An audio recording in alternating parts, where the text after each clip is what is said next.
Ассаламу алейкум, құрметті бауырлар.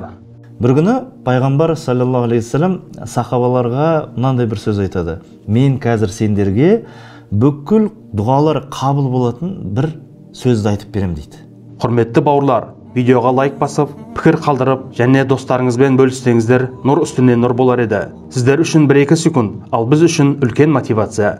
Хадисте келгендей, кімде-кім жақсылық жасауға жол көрсетсе, сол жақсылықты жасаушы адамның сауабындай сауап алады. Құдай қаласа, каналымызда көптеген пайдалы және қызықты видеолар шығатын болады. Авторлық роликтерімізбен қатар еліміздің белді уағызшылары Ерлан Ақатаев, Жарқын Мырзатай, Абдуғаппар Сманов, Хафизулла және тағы басқа ағаларымыздың үздік уағыздары шығып тұратын болады.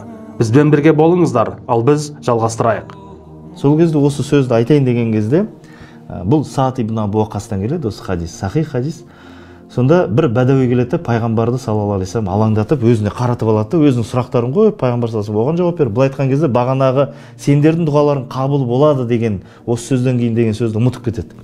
Соны Саад ибн Абу Вақас соны қадағалап отырады. Әлгі бәдәуи барлық өзінің жағдайын шешіп алғаннан кейін пайғамбар саллаллаху алейхи вассалам бұрылады да өзінің үйіне қайтады. Сол Саад ибн Абу Вақас соны есінде пайғамбардың артынан келе жатады, бірақ я Расулалла деп айтуға ұялады. Сөйтіп пайғамбар саллаллаху алейхи вассалам уже үйіне былай айтқан кезде, жақындаған кезде Саад ибн Абу Вақас пайғамбардың былай айтқан кезде мазасын алмайын деп, я Расулалла деп айтпайын деп, былай айтқан кезде оны өзіне қарату үшін мынандай амал жасайды. Былай айтқан жүріп бара жатқан кезде аяқтарын қатты тарсылдатып жүреді. Былай, осылай тарсылдатады. Пайғамбар саллаллаху алейхи вассалам артқа қарайды да, я Абу Исхақ дейді. Исхақтың әкесі Саад ибн Абу Вақас қой. Не болды саған деген кезде, я Расулалла, бағана сіз бізге дұғаң осы сөзден кейін қабыл болады, міндетті түрде, оны Алла тағала ол дұғаны жасасаң еш уақытта қайтармайды деген сөзіңіз үшін артыңыздан келген едім.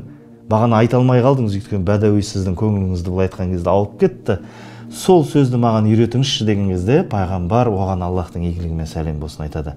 Ла илаха илля анта субханака инна кунту миназ залимин. Осы сөзді айтсаң дейді, Алла тағала осы сөзден кейін қандай бір дұға тілесең, еш уақытта ол дұғаны қайтармайды дейді.